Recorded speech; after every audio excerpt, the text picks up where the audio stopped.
1942. Across occupied Europe, German troop trains, fuel convoys, and ammunition wagons thundered along steel rails that stretched from the French Atlantic coast to the edge of the Soviet Union. Germany's war machine depended on rails the way a living body depends on arteries. Without trains, there was no rapid redeployment, no steady flow of food, fuel, or replacement vehicles. The Reich could conquer territory, but only if trains kept moving. The problem for the Allies was simple to understand, but difficult to solve.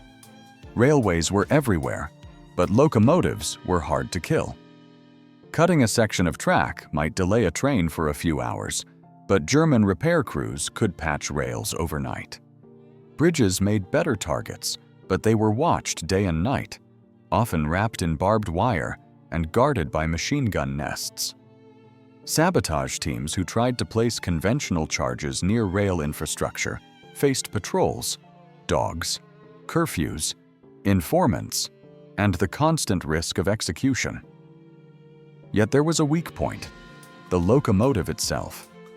A locomotive wasn't just a machine, it was a highly trained crew, months of factory time, and a rolling assembly of boilers, pistons, and hardened steel. Destroy one locomotive and you didn't delay Germany for hours. You delayed it for months. But getting explosives close enough to damage one was nearly impossible. So British planners shifted their thinking. What if the weapon didn't need to be planted directly? What if the Germans installed it themselves, with their own hands, because it looked like something completely ordinary? The idea didn't begin with fire, wires, or timers.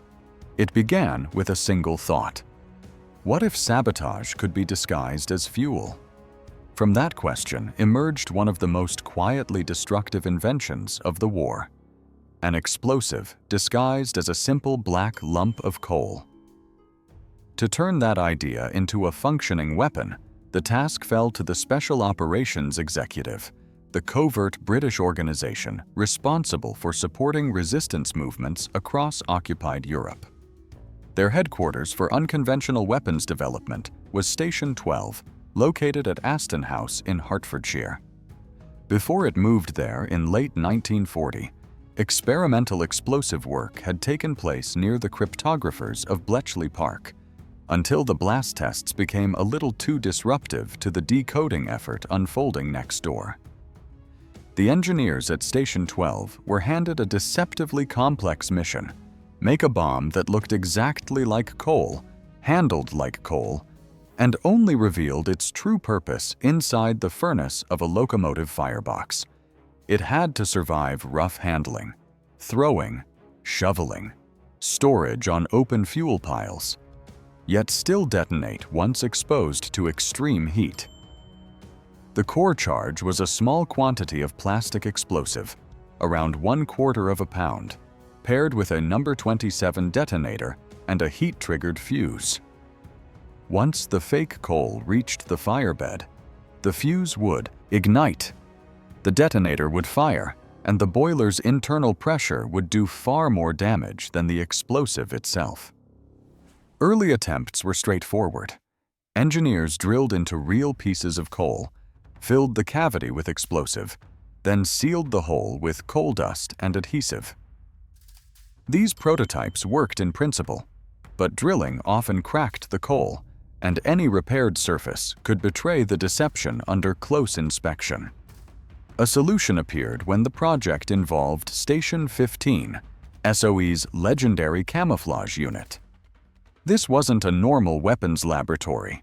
It was staffed by theater set builders, illusionists, prop artists, and film technicians who understood how to make the fake indistinguishable from the real. They didn't just build bombs. They built believable lies, engineered for sabotage. Once the final design was perfected, the challenge shifted from invention to scale.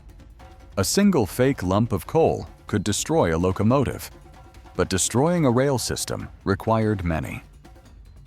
Production began in earnest at Aston House, but soon other SOE facilities assisted, including the camouflage specialists of Station 15. Together, they transformed the concept into a family of covert weapons disguised as fuel. The engineers realized early that Europe did not burn a single uniform type of coal. France used soft bituminous coal, Poland relied heavily on lignite, while regions of Germany favored darker anthracite. If an explosive stood out visually, suspicion would spread, and the weapon would fail before it ever reached a firebox. So multiple variants were created in different textures and colors. Some were matte brown, others shiny black, and some contained layered surface effects to mimic freshly broken coal seams. By late 1943, production numbers had grown dramatically. Surviving records suggest SOE manufactured more than 3.5 tons of disguised explosive coal throughout the war. With each charge weighing roughly a quarter pound, historians estimate somewhere between 6,000 and 14,000 individual devices were produced. But building them was only half the operation. Placing them was the true test. That responsibility fell to RAF Special Duties Squadrons, including 161 Squadron and 138 Squadron. Flying low at night in Halifax and Stirling aircraft, they dropped containers of sabotage equipment to resistance networks across France, Belgium, Norway, Poland, and Yugoslavia. In territories where railway sabotage became a form of daily harassment, especially under Tito's partisans, the coal bombs were prized weapons. The idea spread beyond Britain. German intelligence attempted to copy the design. The American OS-SATASA later developed its own version, codenamed Black Joe, using a different explosive compound but the same deceptive principle. The weapon had evolved from curiosity to international method. One of the most remarkable features of the fake coal weapon is that its success was designed to be invisible. A traditional act of sabotage leaves evidence: twisted rails, craters, cut wires, proof that an attack occurred and that resistance networks are still active. But the genius of explosive coal was that a successful detonation looked exactly like an accident. When a steam locomotive boiler ruptures, it does not explode neatly like a hand grenade. It tears itself apart under its own stored pressure. Hundreds of gallons of superheated water flash into steam in a fraction of a second. Cab controls become shrapnel. Metal fragments travel like bullets, and scalding clouds envelop the engineers and firemen who stand only inches from the blast. To an outside investigator, the wreckage appears catastrophic, but not suspicious. Boilers could and did fail in the early decades of steam railroading, and German maintenance officers often blamed fatigue, metal stress, or overfiring rather than sabotage. That uncertainty was the weapon. Once rumors surfaced that coal itself might be booby-trapped, caution spread faster than explosions ever could. Railway workers hesitated before shoveling fuel. Yard supervisors demanded inspections, guards, and escorts. Some regions ordered coal piles fenced or patrolled. Others forced crews to spread coal across the ground to look for strange shapes before loading tenders. Every delay, every suspicion, every extra soldier assigned to protect coal, not rail lines, not ammunition dumps, but coal, represented strategic pressure. And even if only a fraction of the disguised coal reached trains, the psychological effect worked almost instantly. Sabotage doesn't always need measurable destruction. Sometimes, the idea of danger is more disruptive than the danger itself. By the spring of 1944, railway sabotage, whether by explosives, derailment, or fear, had become a constant drain on German logistics. Trains still ran, but not confidently. Crews worked, but not calmly. And every time a fireman swung his shovel into a coal bunker, a question followed the motion. Is this shovel of coal the one?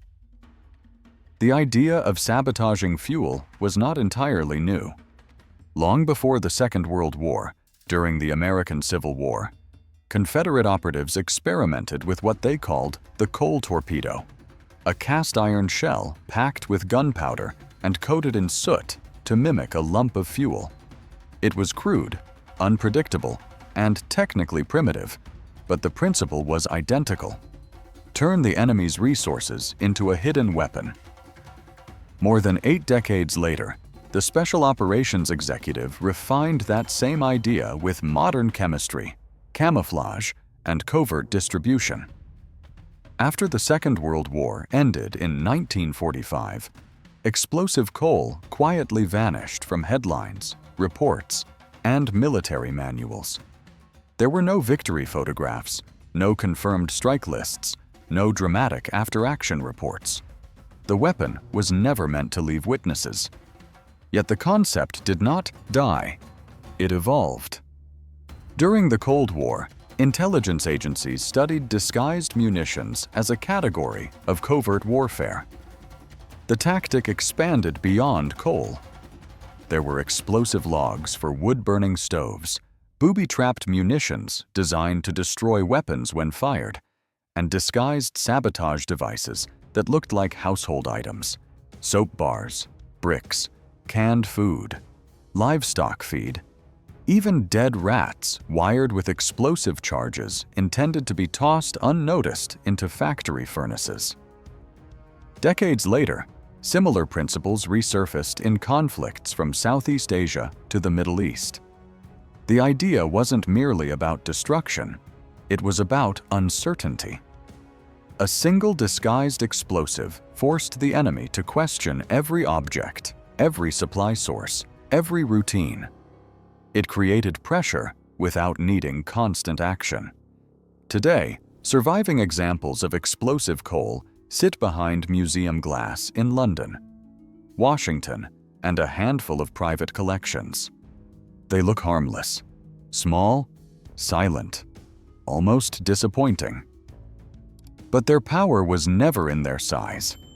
It was in the hesitation they created, the paranoia they seeded, and the logistics they quietly strangled. In the end, the fake coal produced by SOE wasn't just a weapon, it was a lesson. Sometimes the most devastating tool in warfare is doubt.